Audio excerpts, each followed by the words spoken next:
幸せなコバちゃんです。昨日の台風19号、すごかったですね。日本の衛星地図が白龍山に乗っかってくるようになりました。今日は晴れましたね。大浄化だったんですね。ほんとすごかったですけど、うちはね、窓が割れずに停電もなくトイレも使える普通の生活ができる、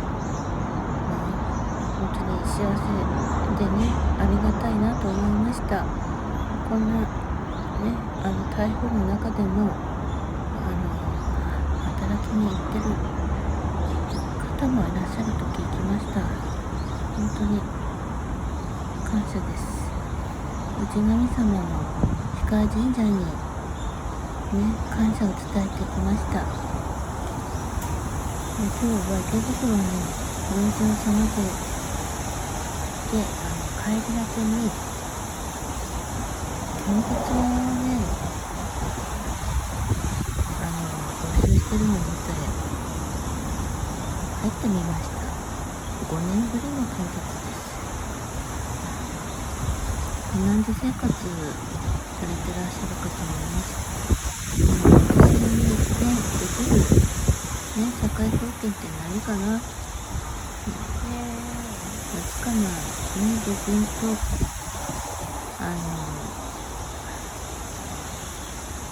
お祈りと今日は献血ができました。あと自分の体調なんですけども、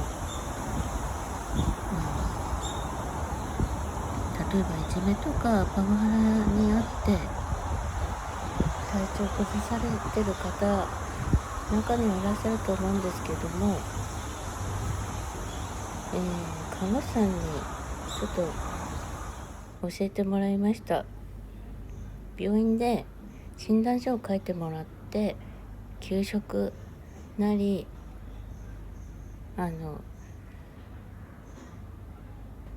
もう仕事できない状態ということで、本当に無理しないでね、皆さん。